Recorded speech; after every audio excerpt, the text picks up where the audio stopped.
नमस्ते।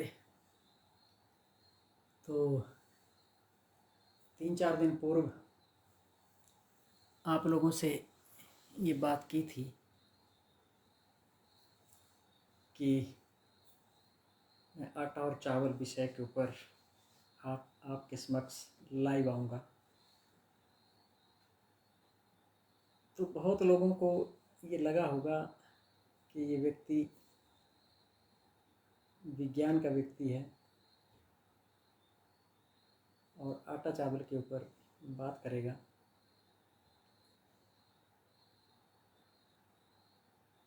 वैसे मेरी रुचि का जो विषय है वो इतिहास है, अध्यात्म है, समाजशास्त्र है, विज्ञान है। ये 4 विषय हैं। पर क्योंकि जहाँ भी कहीं मैं जाता हूँ तो एक मुमुक्षु की तरह, एक जिज्ञासु की तरह अपनी नज़रें खुली और दिमाग के किवाड़ भी हटा के जाता हूँ और जो कुछ भी देखता हूँ, ऑब्जर्व करता हूँ, अनुभव करता हूँ, तो एक ऑब्जर्वर की तरह जानकारी भी लेता हूँ और उस जानकारी को अपने अनुभव के ऊपर उतारता भी हूँ और फिर उसके बाद उसमें गुण दोष के आधार के ऊपर ये निर्णय करता हूँ कि ये बात तर्कसंगत है या नहीं। आज की डेट में हम देखें तो हर तीसरा व्यक्ति शुगर का रोगी है। अब आप कहेंगे कि मैं शुगर के ऊपर बोलना शुरू हो गया, फिजिक्स का आदमी और शुगर के ऊपर बोल रहा है। शुगर मेरा विषय नहीं है, ये जस्ट विषय की भूमिका है।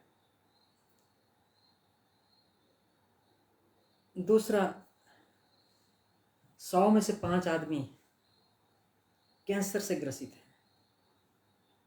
पिछले दिनों मैं एक फ्लोर मिल के ऊपर गया, आटा मिल के ऊपर गया, जहाँ पर आटा, ये गेहूँ जो है ये पीसी जाती है और आटा थैलियों में पैक होता है। इससे पूर्व एक बात और, ये भूमिका का ही पाठ,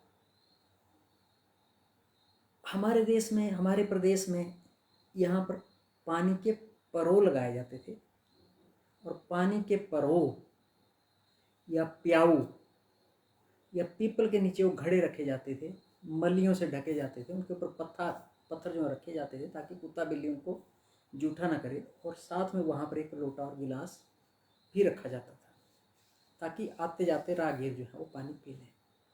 पानी का व्यापार करना, पानी को बेचना बहुत बुरा माना जाता था। आज की डेट में दूध से महंगा पानी हमारे देश में, हमारे प्रदेश में बिक रहा है और कोई व्यक्ति उस व्यक्ति के, उस चीज़ के ऊपर, उन व्यापारियों के ऊपर और इस तरह की मंशा के ऊपर कोई प्रश्न चिन्ह नहीं लगाता, प्रश्न खड़े नहीं करता। खैर, एक अलग विषय है। वैसे विषय इसी के ही समांतर है, इसी से मिलता जुलता है। बात मैं आटे की कर रहा था। गेहूँ किसान उगाता है, खेतों में मेहनत करता है। पहले बैल होते थे, अब ट्रैक्टर होते हैं और तत्पश्चात वो मंडियों में लाई जाती है। मंडियों में वहाँ पर जो व्यापारी हैं उसको उठाते हैं और उन्हीं व्यापारियों से ये मिल वाले, फ्लोर मिल वाले, क्योंकि इनके पास बहुत बड़े बड़े गोदाम होते हैं, किसानों के पास इतनी जगह रखने के लिए नहीं होती, अपने रहने के लिए बेचारे के पास 2-3 कमरे होते हैं, तो कहाँ वो इतनी तादाद में गेहूँ रखेगा। तो मुझे उस मिल वाले ने कहा, अब आप ये प्रश्न नहीं करेंगे कि वो मिल वाला कौन था, किसी व्यक्ति की निजता का मामला है तो उसको हम, उसकी निजता का जो है पूरा जो है हम सम्मान करेंगे। तो इस गेहूं के आटा बनाने की जो है 17-18 प्रोसेसेस हैं। मान लीजिए 1 क्विंटल गेहूं एक फ्लोर मिल में आटा पीसने के लिए डाली, सबसे पहले वो धोई जाएगी, पानी से वाश की जाएगी और वो 1.5 क्विंटल बन जाती है। यानी 1 क्विंटल 400 किलो, मतलब 1.5 क्विंटल से पहले 1.5 से 50 कम, यानी मोटा मोटा हिसाब आप इस तरह से रखिए कि 1 किलो 400 ग्राम पानी के धोने के बाद, मॉइस्चर के बाद वो बन जाती है। हालांकि वो पानी वहाँ पर फिल्टर हो जाता है, पर उसको ड्राई नहीं किया जाता, वो कोई है, प्रोसेस है, वो उसका पार्ट है, उसके ऊपर हमारा कोई वो नहीं है, प्रश्न चिन्ह नहीं है। हमारा प्रश्न चिन्ह जो है, प्रश्न चिन्ह हमारा गुणवत्ता के ऊपर है कि हम क्या खा रहे हैं और क्या हमें खाना चाहिए। इससे पहले ये आटा पीसने वाले लोग, जो पुराने जो हैं वो खुरलियाँ होती थी, उसमें कुछ लोग जो हैं, ये कुछ लोगों का रोज़गार था, घराट थे, छोटी छोटी चक्कियाँ थी, तो वहाँ से जो है, वहाँ से ग्रामीण लोग और हम शहर के लोग जो वहाँ से आटा लाते थे। अब बड़े बड़े ये कॉरपोरेट हाउसेस आ गए और ये आटा बेचने का भी व्यापार करने लग गए। आप यहाँ से अंदाज़ा लगाइए कि इसमें लाभ का लाभांश कितना होगा। अगर इस चीज़ भी वो व्यापार ढूंढ रहे हैं, हल्दी के ऊपर भी व्यापार ढूंढ रहे हैं, दूध के ऊपर भी व्यापार ढूंढ रहे हैं, छोटे छोटे मसालों के ऊपर भी व्यापार ढूंढ रहे हैं, ये बात ठीक है कि सरकार की तरफ से भी ऐसा होगा कि मान लीजिए कोई इस तरह से जो है किसी कॉरपोरेट के माध्यम से जो है किसी वस्तु का जो है वो क्रय विक्रय होता है, तो उसको रेगुलेट करना आसान है। पर जहाँ तक ये रेगुलेशन की बात है, तो रेगुलेशन भी जहाँ ये रेगुलेशन होता है, जहाँ ये लैब है, वहाँ पर जाकर के देखिए आप ये स्थिति क्या है। मैं उसके ऊपर नहीं कहूँगा, मैं अपने मुखारबिंद से वो बात नहीं कहूँगा, क्योंकि बहुत सारे लोगों ने ये प्रश्न भी किया था कि शायद आटे के भाव के ऊपर या कोई राजनीतिक वक्तव्य मैं जो है यहाँ पर रखूँगा। तो पढ़ता लिखता रहता हूँ, तो समाज हित की जो भी कोई बात है, एक सामाजिक प्राणी हूँ, तो उस तरह से वैसे ही उसी दृष्टि से, उसी नज़रिए से विषय को मैं लाता हूँ और उस विषय को जो मैं यहाँ पर जो है लोगों के समक्ष जो है वो रखता हूँ। तो मैं आटे की बात कर रहा था, गेहूँ की बात कर रहा था। इससे पहले मैंने ये शुगर और कैंसर की बात की। हालांकि मैं इसमें कोई विशेषज्ञ नहीं हूँ, ना तो मैं आटा चावल में विशेषज्ञ हूँ, ना मैं उसमें विशेषज्ञ हूँ, पर मैं देखा है और बिल्कुल बिल्कुल हकीकत है। आप भी इसको किसी फ्लोर मिल के ऊपर जाके जो है आप देख सकते हैं, या ये चावल के जो सेलर होते हैं, जहाँ पर ये अच्छे सेलर जो हैं, बड़े बड़े जो सेलर हैं, बड़े बड़े जो धान कूटने की जो मशीन होती हैं, जो पैकिंग करते हैं, बासमती की पैकिंग करते हैं, ये 10-60 की करते हैं, या दूसरे मधुमती जो चावल आता है उसकी जो पैकिंग करते हैं, वहाँ पर जो है हम इसको देख सकते हैं। तो जैसे सबसे पहले मैंने कहा कि गेहूं को जो है सबसे पहले वो धोते हैं, उसके बाद उसमें तूड़ी के भी कुछ छिलके होते हैं, उनको फिल्टर किया जाता है, उनको निकाला जाता है। वैसे ये जो तूड़ी है, ये जो भूसे के जो कुछ कण गेहूं में आ जाते हैं, वो भी आयुर्वेदिक दृष्टि से बहुत लाभकारी हैं। मैंने कहीं पढ़ा है कि किसी आयुर्वेदिक के ग्रंथ में पढ़ा है कि उसका जो है उसका पानी निकाल के जो है उसका क्वाथ बनाया जाता है और वो कई रोगों में जो है वो दिया जाता है, तो वो लाभकारी है। तो ये दूसरा भाग हो गया। तीसरा भाग, उसमें छोटे मोटे पत्थर के जो है वो पीस होते हैं, छोटे छोटे टुकड़े होते हैं, उनको निकाला जाता है। तीसरा, मिट्टी के कण होते हैं, उनको निकाला जाता है। कुछ उसमें चने के दाने भी होते हैं, उनको भी हटाया जाता है, उनको भी निकाला जाता है। उसमें अपनी ये सरसों होती है, सरसों के दाने होते हैं, उनको भी फिल्टर किया जाता है। कुछ उसमें जौ के दाने होते हैं, उनको भी फिल्टर किया जाता है। कुछ और भी जो जंगली जो वनस्पतियां हैं, उसके जो है उसके बीज भी उसमें होते हैं। हालांकि वो जो है वो लाभकारी हैं। जैसे एक दाल बनती है, उसको हम सूड़ बोलते हैं, तो वो भी, उसके भी दाने जो हैं उसके बीच में होते हैं। और जैसे मान लीजिए किसी फ्लोर मिल वाले ने 20-22 क्विंटल गेहूँ जो है वो लिया, तो मुझे उस व्यक्ति ने कहा कि उसमें लगभग 1 क्विंटल जो है वो सरसों निकल जाती है।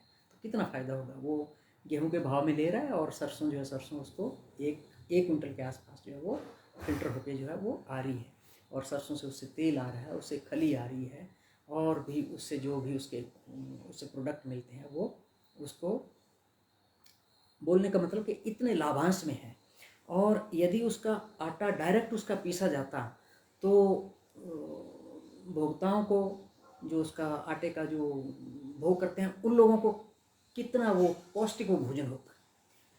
तो उसके बाद आप देखिए कि उस गेहूं से जो पहला जो प्रोडक्ट बनता है, 3 तरह के उसमें दलिए हैं। एक मोटा दलिया है, एक मिडल है और एक बिल्कुल बारीक है।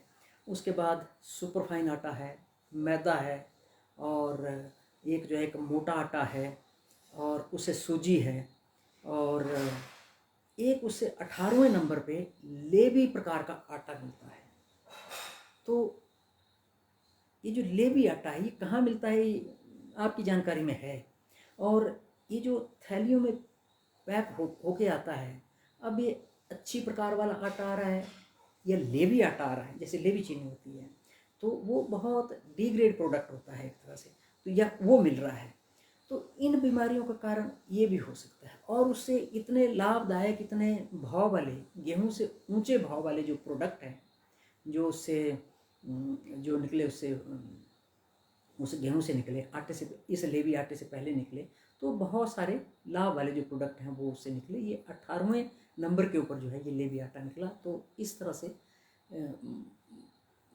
कहने का तात्पर्य ये है कि बहुत सारी बीमारियां, जो बीमारियां हम पहले कभी नहीं सुनते थे, अब जो सुन रहे हैं, लोगों में सुन रहे हैं, जैसे शुगर, जो शुगर एक महामारी की तरह जो है फैल रही है हमारे देश में।